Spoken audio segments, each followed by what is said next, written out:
A group of tourists on a peaceful wilderness tour never anticipated that their tranquil drive would take such a dramatic turn. Suddenly, a herd of wild mustangs appeared out of nowhere and surrounded their bus. Panic set in, but what happened next left everyone in shock. This is a tale of nature's power, human connection, and an unexpected encounter. Before we dive in, make sure to like this video, subscribe to our channel, and turn on notifications so you won't miss more unforgettable stories like this one.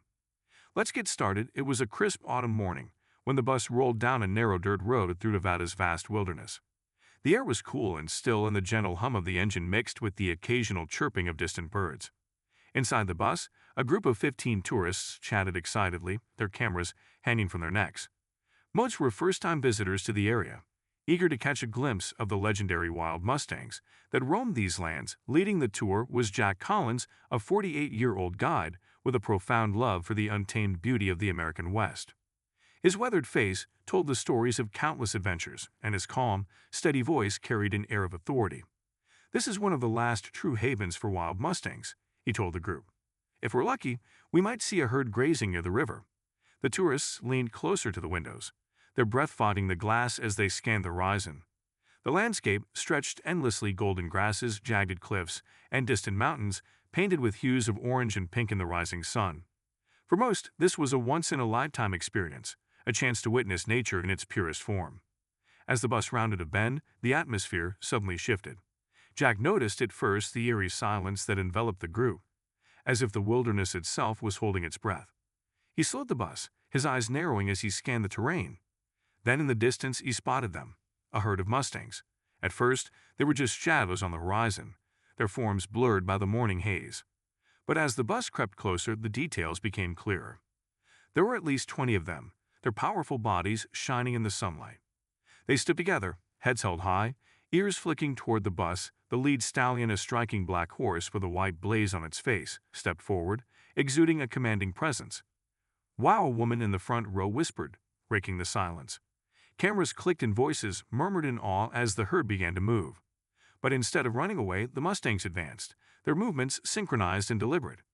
Jack tightened his grip on the steering wheel.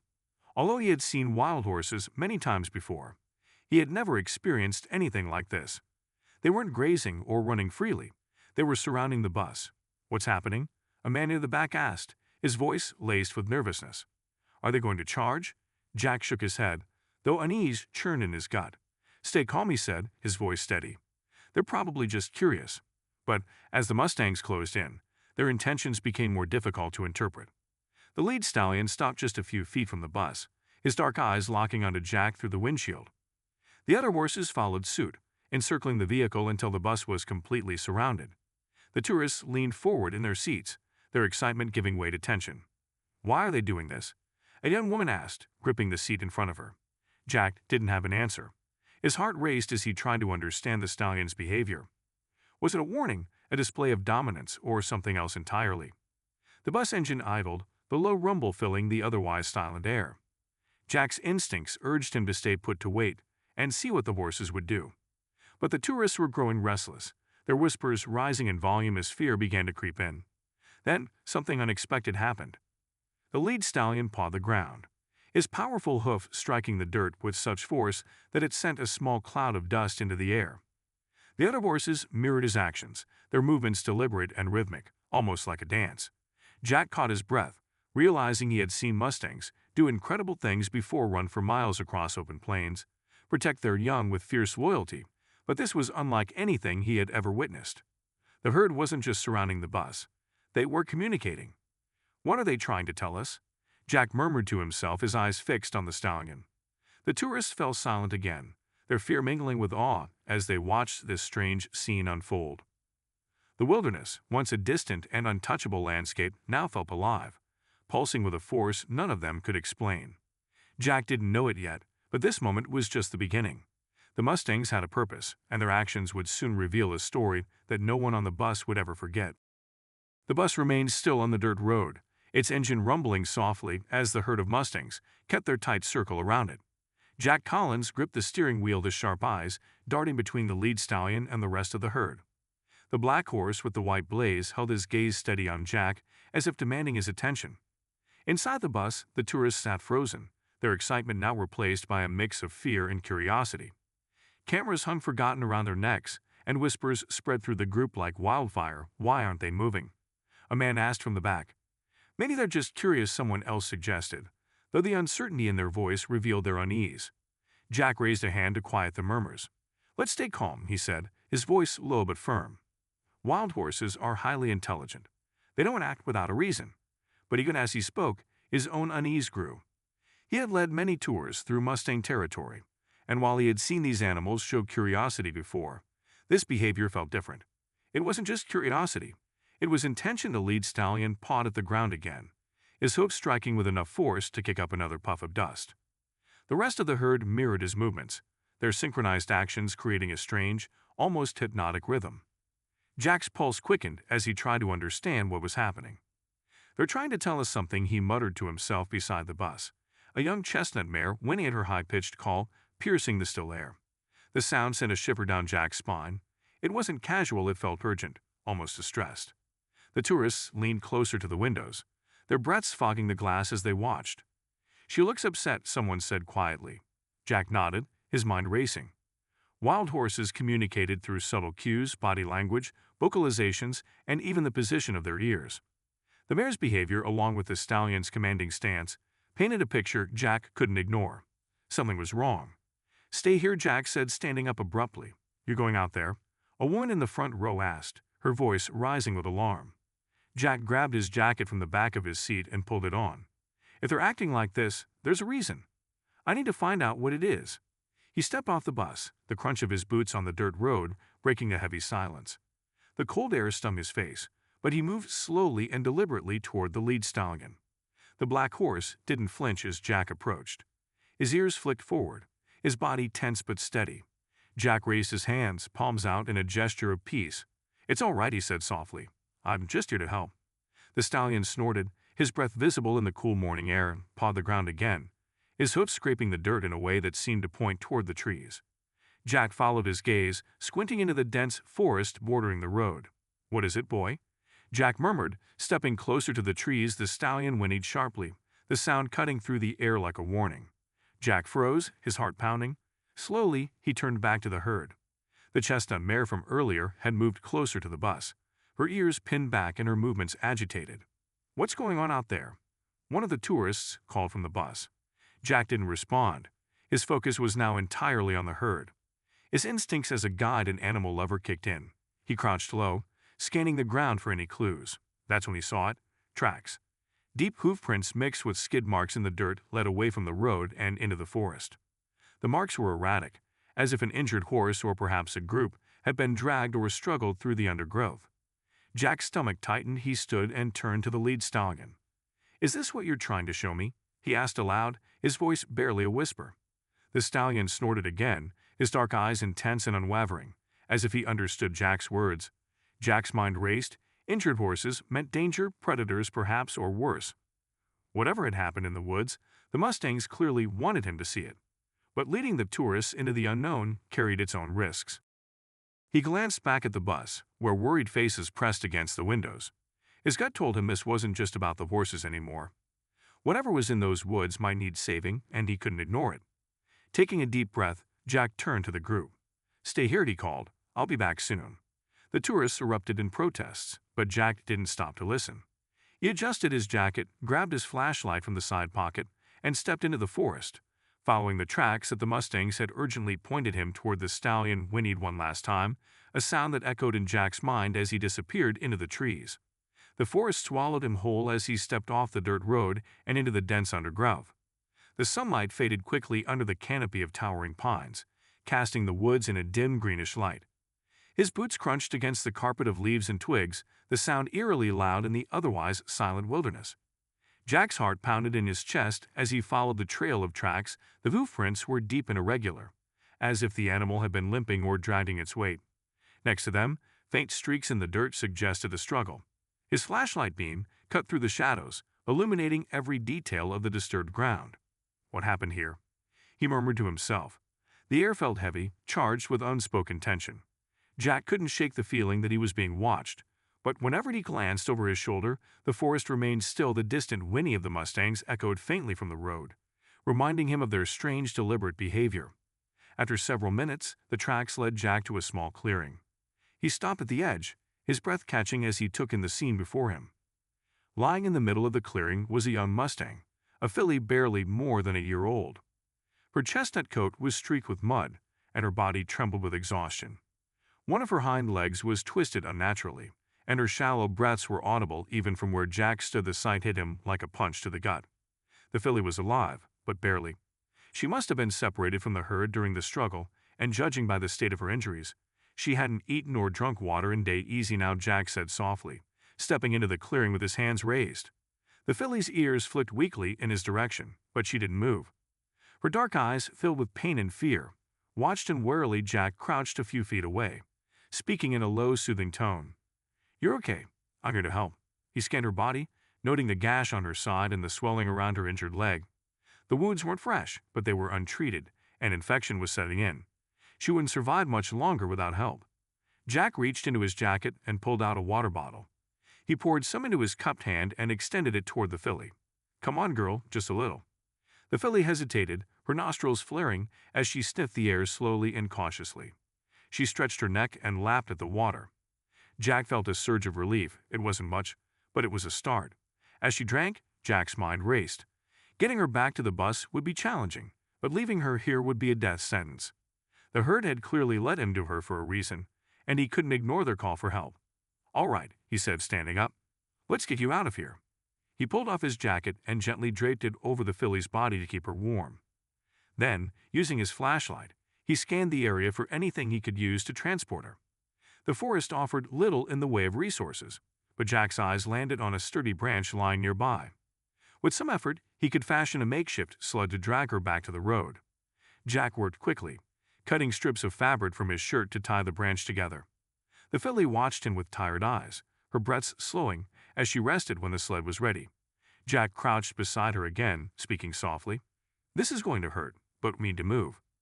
He looped the fabric gently under her body, lifting her onto the sled as carefully as he could manage.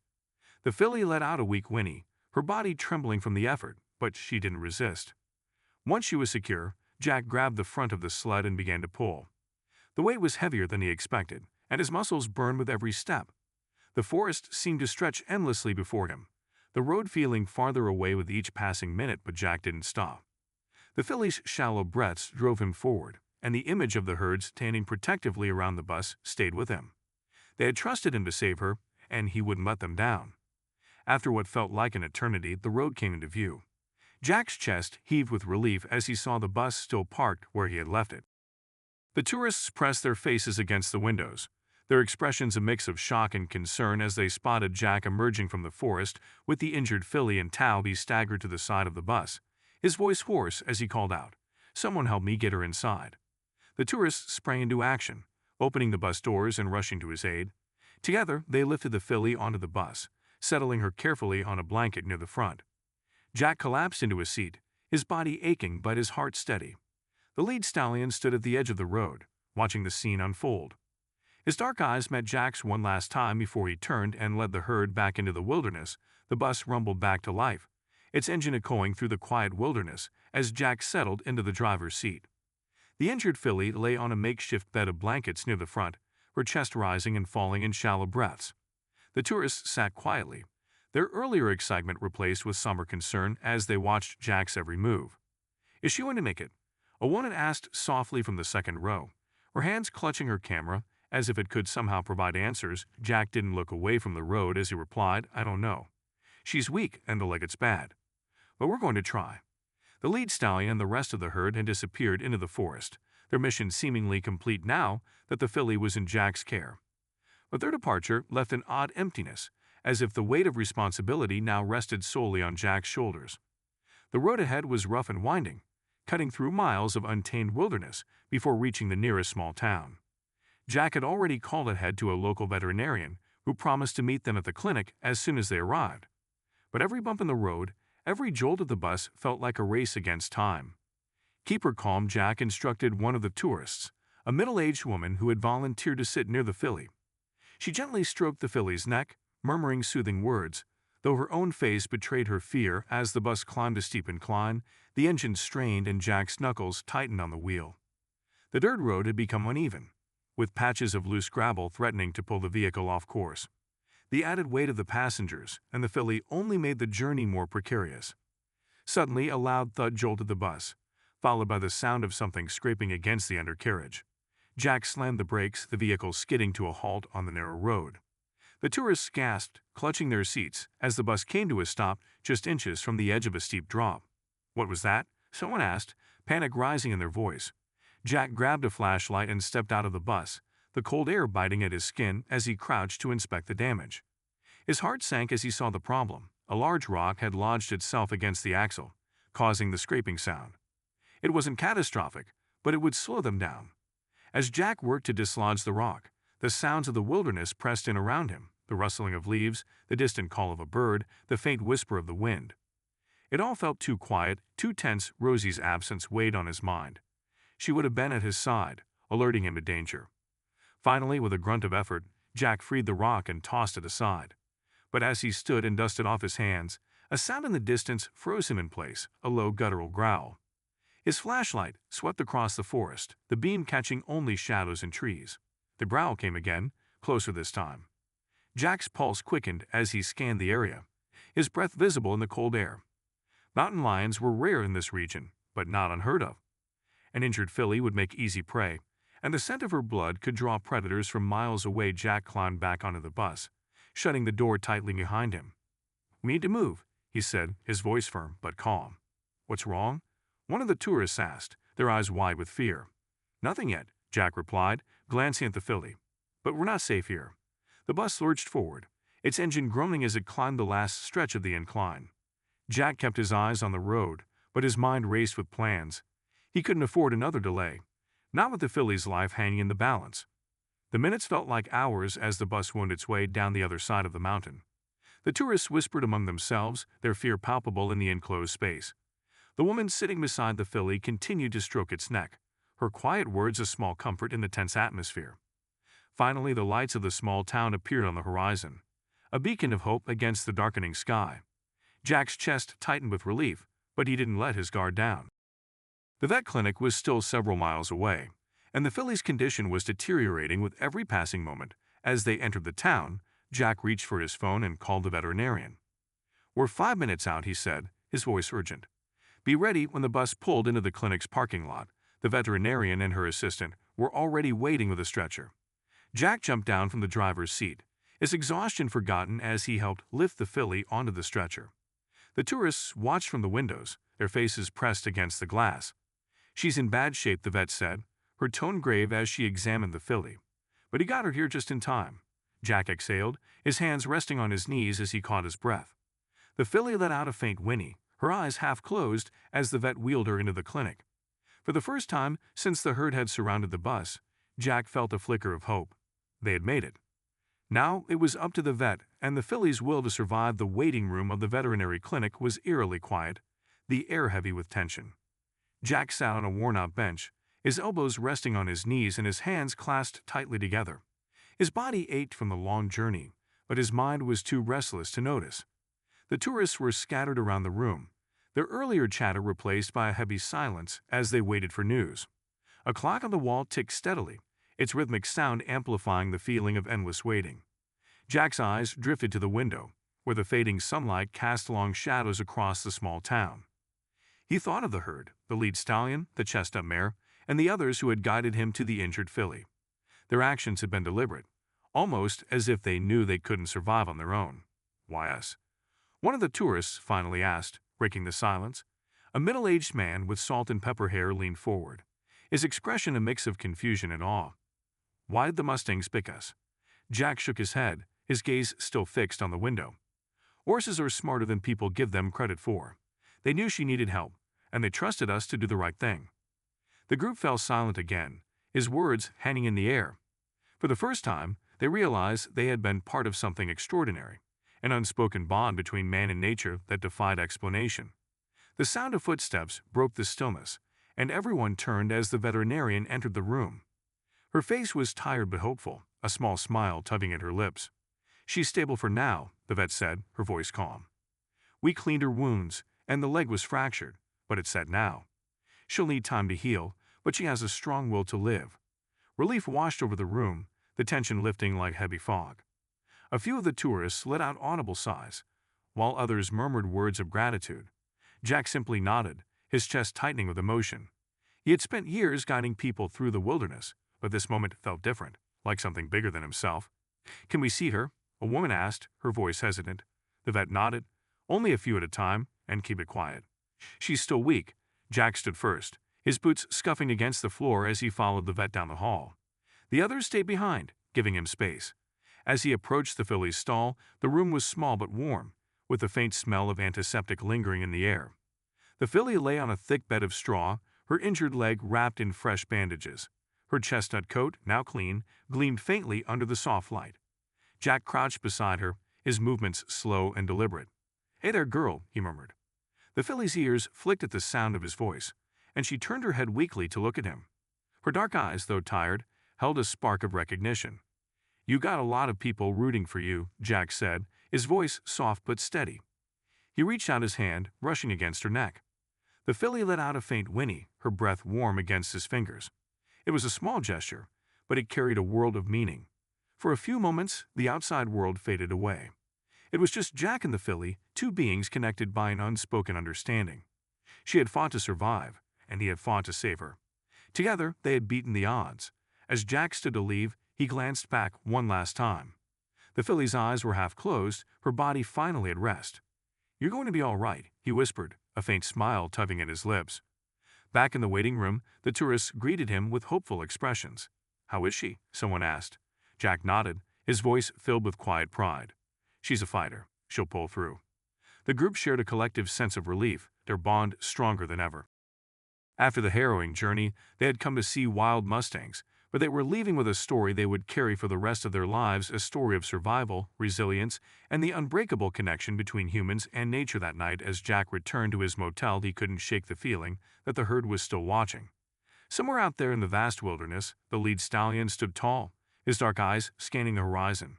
Jack didn't know if he would ever see them again, but he knew one thing for certain. They had placed their trust in him, and he hadn't let them down. The morning sun streamed through the windows of the veterinary clinic, bathing the small waiting room in a golden glow. The tourists who had spent the night in the nearby motel gathered once again, their expressions filled with hope and anticipation. Jack was already there, leaning against the counter with a steaming cup of coffee in hand, his eyes fixed on the hallway that led to the recovery stalls. Dr. Emily Harper, the veterinarian, emerged from the back.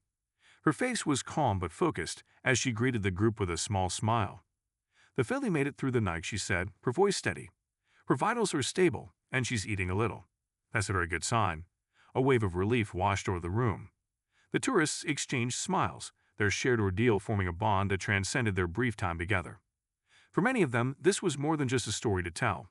It was an experience that had changed them. Jack set down his coffee and approached Dr. Harper. "What's next for her?" he asked. Dr. Harper's expression softened.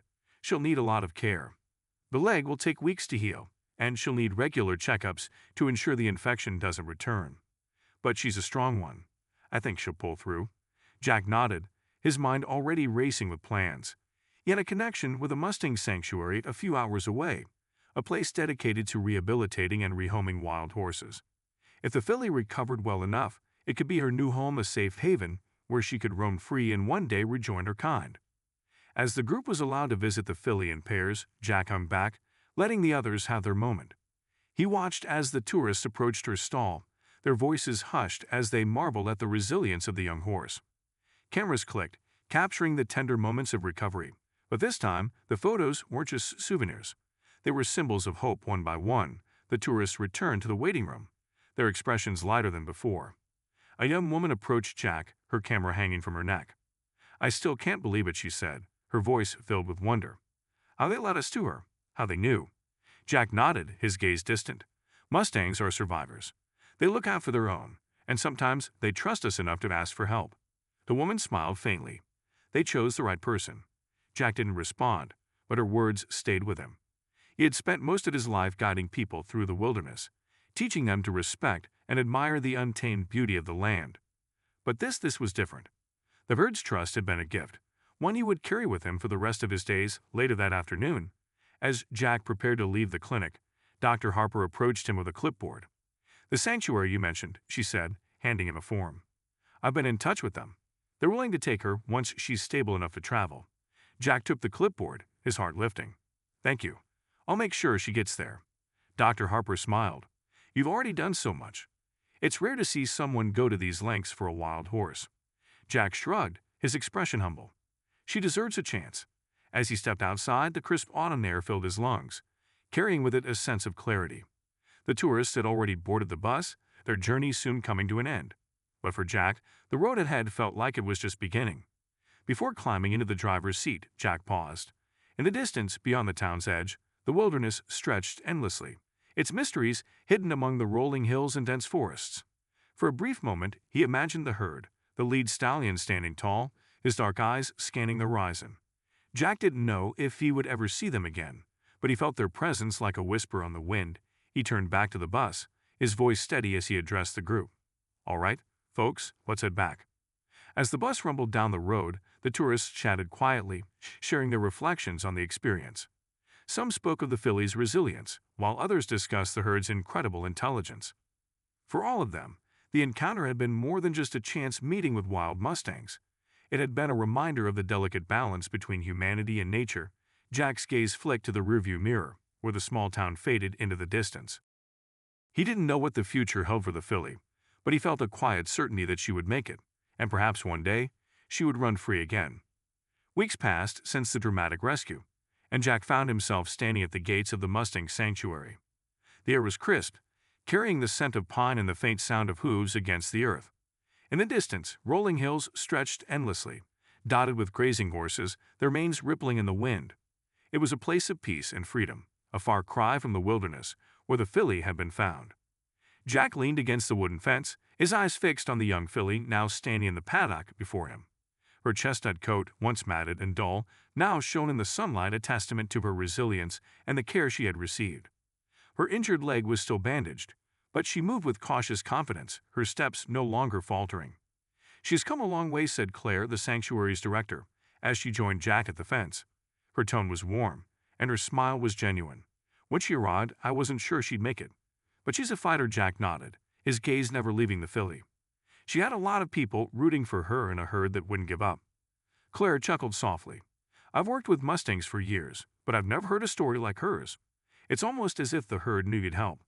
Jack's lips curved into a faint smile. "They didn't give me much of a choice." As they stood in silence, the filly lifted her head, her dark eyes locking onto Jack. For a moment, it was as if the world fell away, leaving only the two of them. She took a tentative step toward the fence, her ears flicking forward. Jack extended his hand, and she nuzzled it gently, her breath warm against his skin. "You've got a good life ahead of you now," Jack murmured. "You're safe here." The sound of hooves drew Jack's attention to the far side of the paddock. A group of mustangs galloped gracefully across the field, their powerful bodies moving in perfect harmony. Among them was a black stallion with a white blaze, a sight that sent a jolt through Jack's chest. "It's him," he whispered, his voice barely audible. Claire followed his gaze. "The lead stallion," Jack confirmed, his eyes wide with disbelief. The stallion slowed as he neared the paddock, his ears flicking toward the filly. The rest of the herd followed, their movements fluid and deliberate. The filly let out a high-pitched whinny, her body trembling with excitement as she watched them approach. Jack stepped back, giving her space as she moved closer to the fence. The stallion stopped a few feet away, his dark eyes scanning the filly before turning to Jack. There was something in his gaze, recognition perhaps, or gratitude. Jack wasn't sure, but the weight of the moment pressed heavily on his chest. "You came back for her," Claire said softly, her voice tinged with wonder. The filly paced along the fence, her whinnies growing louder as the herd lingered nearby. Jack's heart ached at the sight. He had spent weeks ensuring her survival, but he knew she belonged with them, with her family. "She's ready," Jack said, his voice steady despite the lump in his throat. "Let her go." Claire hesitated. "Are you sure? She's still recovering." "She's strong," Jack interrupted, his eyes never leaving the filly. "Stronger than any of us gave her credit for. She belongs with them."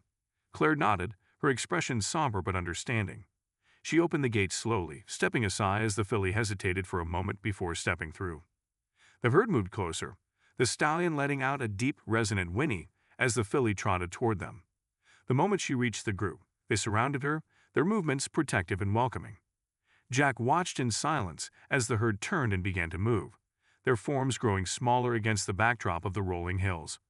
The filly glanced back once, her dark eyes meeting Jack's for a fleeting moment before she disappeared into the distance. "She's home," Claire said, her voice barely above a whisper. Jack exhaled deeply, his chest tightening with a mix of pride and sorrow. "Yeah," he said softly, "she's home." As the sun dipped below the horizon, painting the sky in hues of orange and pink, Jack leaned against the fence with a quiet smile on his face. The herd had trusted him to save one of their own, and he had delivered. It was a story he would carry with him forever, a reminder of the unbreakable bond between humans and the wild and the power of hope and compassion. As the herd disappeared into the horizon, Jack stood in silence, knowing he had done the right thing.